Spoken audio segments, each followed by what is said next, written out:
Assalamualaikum warahmatullahi wabarakatuh. Perkenalkan, nama saya Dahlia Fatiana Putri dari Program Studi Diploma 4 Akuntansi Perpajakan Politeknik Negeri Lampung.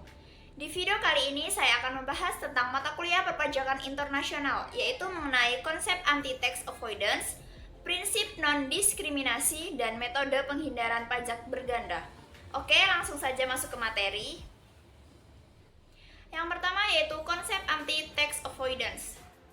Kita akan membahas tentang GAAP dan SAAR.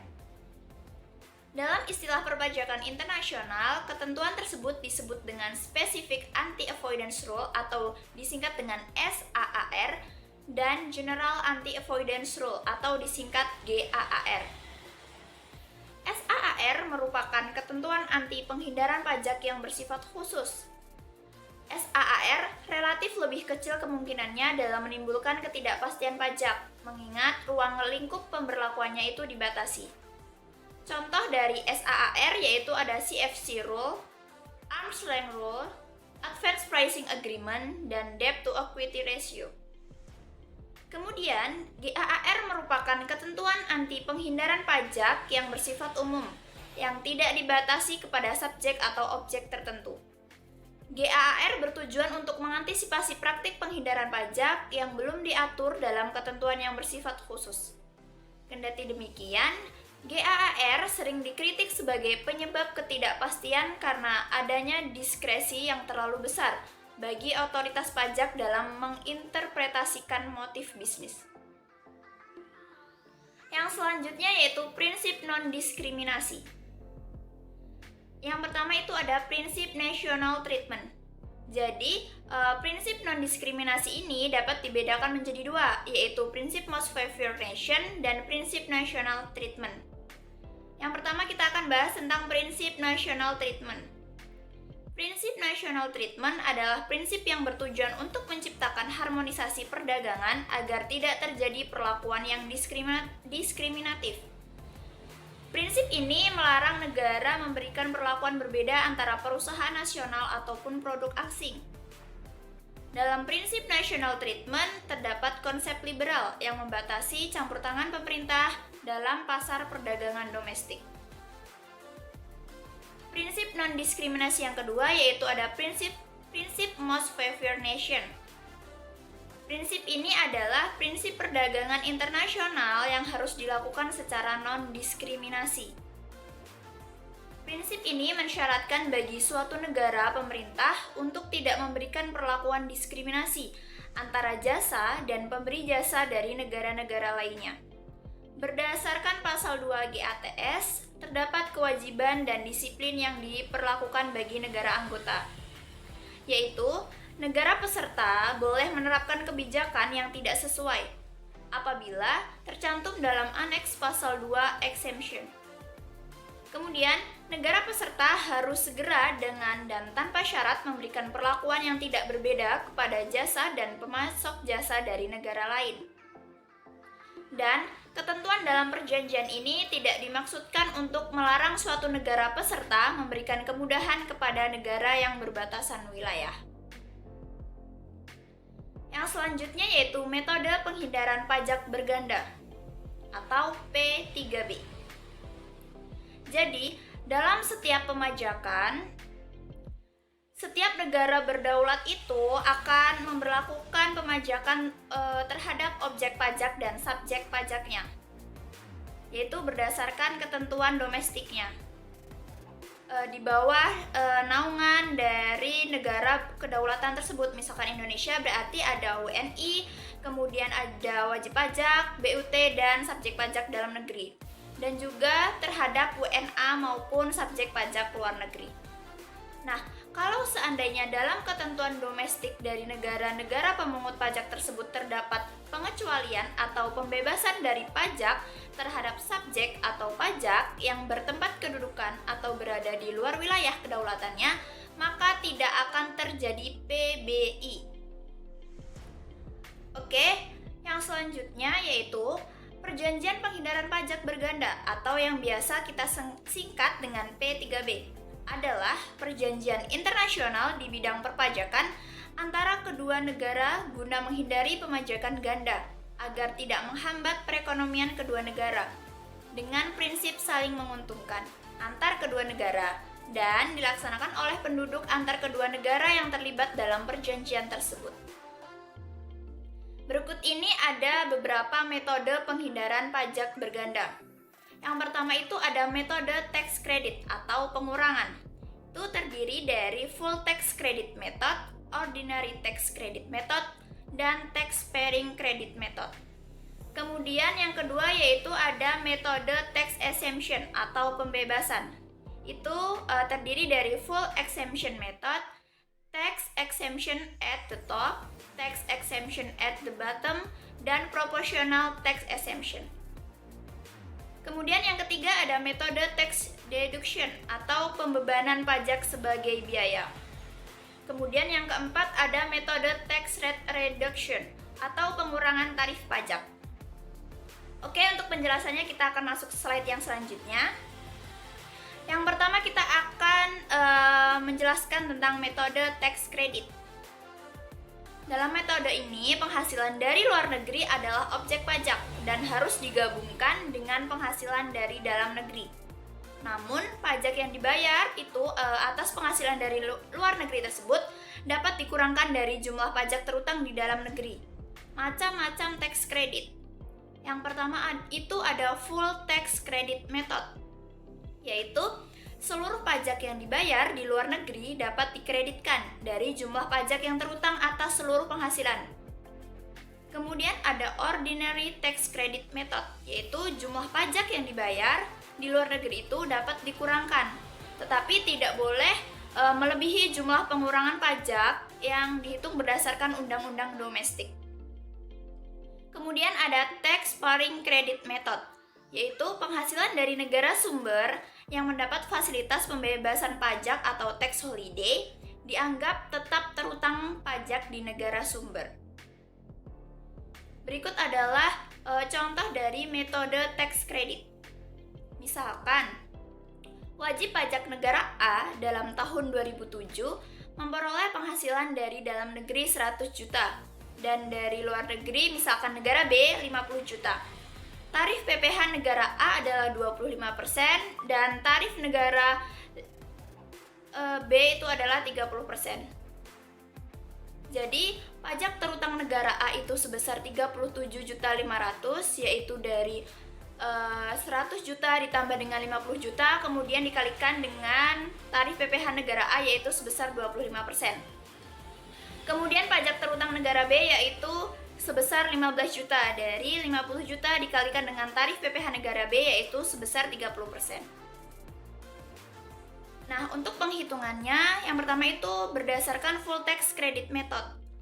Jadi itu pajak terutang di negara A itu dikurangi dengan kredit pajaknya 15 juta. Kenapa 15 juta? Karena full tax credit method itu seluruh pajak luar negeri menjadi kredit pajak. Jadi pajak terutang negara A sebesar 37.500.000 dikurangi dengan kredit pajak seluruhnya yaitu 15 juta. Hasilnya adalah PPh terutangnya yaitu sebesar 22.500.000. Kemudian berdasarkan ordinary tax credit method. Sama saja yaitu pajak terutang negara A 37.500, tetapi untuk kredit pajaknya yaitu sebesar 12.500. Kenapa? Karena ordinary tax credit method itu menggunakan kredit pajak maksimum, yaitu dihitung dengan 50 juta itu penghasilan dari luar negeri dibagi 150 juta yaitu penghasilan dalam negeri dan di luar negeri itu ditambah, kemudian dikalikan dengan 37.500 yaitu pajak terutang di negara A. Jadi hasil kredit pajaknya yaitu 12.500. Jadi PPh terutang berdasarkan ordinary tax credit method yaitu 37.500 dikurangi 12.500 yaitu hasilnya 25 juta. Kemudian berdasarkan tax sparing credit method. Sama saja yaitu pajak terutang negara A dikurangi kredit pajak. Kredit pajaknya yaitu 15 juta karena dalam tax sparing credit method pajak negara sumber yang mendapat fasilitas itu tetap dihitung atau tetap dikreditkan. Jadi 37.500 dikurangi dengan 15 juta hasilnya yaitu 22.500. Kemudian yang selanjutnya yaitu metode tax exemption. Yang pertama itu ada full exemption method. Menurut metode ini, penghasilan dari luar negeri bukan merupakan penghasilan yang dikenai pajak di dalam negeri. Kemudian untuk tax exemption at the top, menurut metode ini, penghasilan dari luar negeri tetap merupakan objek pajak di dalam negeri. Namun, diberikan pembebasan pajak yang dihitung dimulai dari lapisan pajak tertinggi atau persenannya lebih tinggi. Kemudian ada tax exemption at the bottom. Jadi menurut metode ini, penghasilan dari luar negeri tetap merupakan objek pajak di dalam negeri. Namun, diberikan pembebasan pajak yang dihitung dimulai dari lapisan pajak terendah, yaitu berbeda dengan tax exemption at the top. Kemudian, ada proportional tax exemption. Nah, menurut metode ini, penghasilan dari luar negeri tetap merupakan objek pajak di dalam negeri, tetapi diberikan pembebasan pajak yang dihitung secara proporsional berdasarkan perbandingan antara penghasilan luar negeri dengan pajak yang terutang. Berikut adalah contoh dari metode tax exemption. Misalkan, wajib pajak ABC penduduk negara A dalam tahun 2007 memperoleh penghasilan sebagai berikut. Yang pertama itu dari dalam negeri ya, yaitu sebesar 75 juta. Kemudian dari luar negeri, misalkan negara B itu juga sama 75 juta. Jadi total penghasilannya yaitu sebesar 150 juta. Ketentuan tarif PPh negara B itu sebesar 30%. Kemudian untuk tarif PPh di negara A yaitu jika penghasilannya sampai dengan 100 juta, tarifnya itu 20%. Jika di atas 100 juta yaitu tarifnya 25%. Jadi untuk menghitung total PPh terutang, yang pertama kita mengalikan dengan 20% dengan 100 juta. Hasilnya yaitu 20 juta. Kemudian kita kalikan yang kedua yaitu 25 juta dikali sisanya. Kita mendapatkan penghasilannya 150 juta ya teman-teman. Jadi dikurang 100 juta, sisanya ada 50 juta. 25% dikali 50 juta, hasilnya yaitu 12.500.000. Jadi total PPh terutangnya yaitu 20 juta, kemudian ditambah dengan 12.500.000, hasilnya adalah 32.500.000. Dan untuk perhitungan PPh berdasarkan full exemption method, yaitu pajak terutang di negara A dikurang dengan pembebasannya. Nah, jadi pajak terutang di negara A adalah sebesar 15 juta, kemudian pembebasannya itu 0. Sama dengan 15 juta. 15 juta itu dari 20% karena dia kurang dari 100 juta, kemudian dikalikan dengan 75 juta. Hasilnya adalah 15 juta. Kemudian di sini ada tax exemption at the top. Total pembebasannya. Nah, sebelum kita mencari PPh terutangnya, kita akan mencari total pembebasannya. Yaitu yang pertama, kita kalikan dengan 25% karena tax exemption at the top ini berdasarkan dengan tarif tertingginya terlebih dahulu, yaitu 25% dikali dengan 50 juta rupiah. Yaitu hasilnya adalah 12.500.000. Kemudian yang kedua baru tarif yang di bawahnya, yaitu sebesar 20% dikalikan dengan 25 juta, yaitu sebesar 5 juta. Jadi untuk total pembebasannya yaitu sebesar 17.500.000. Maka untuk menghitung PPh, pajak terutang negara A dikurangi pembebasan. Pajak terutangnya sebesar 32.500.000 dikurangi dengan pembebasannya yaitu sebesar 17.500.000. Jadi hasilnya berdasarkan tax exemption at the top yaitu sebesar 15 juta rupiah.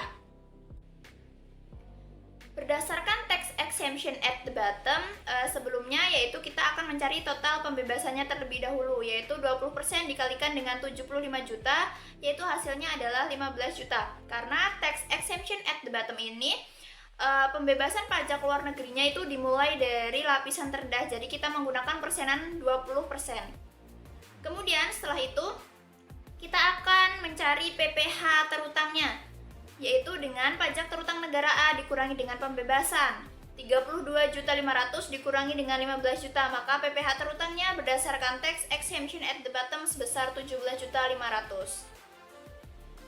Kemudian berdasarkan proportional tax exemption, kita juga sama harus mencari total pembebasannya terlebih dahulu, yaitu caranya 75 juta per atau dibagi 150 juta, yaitu 75 ditambah 75 ya, hasilnya 150 juta. Kemudian dikalikan dengan PPh terutangnya 32.500. Jadi total pembebasannya yaitu adalah sebesar 16.250. Kemudian untuk mencari PPh terutangnya yaitu sama, pajak terutang negara A dikurangi dengan pembebasan. Pajak terutang di negara A itu adalah 32.500, kemudian dikurangi dengan 16.250, hasilnya adalah 16.250. Karena proportional tax exemption ini, pembebasan pajak luar negeri itu dihitung secara proporsional. Kemudian ada metode tax deduction. Metode ini memandang bahwa penghasilan dari luar negeri merupakan objek pajak dan harus digabungkan dengan penghasilan dari dalam negeri.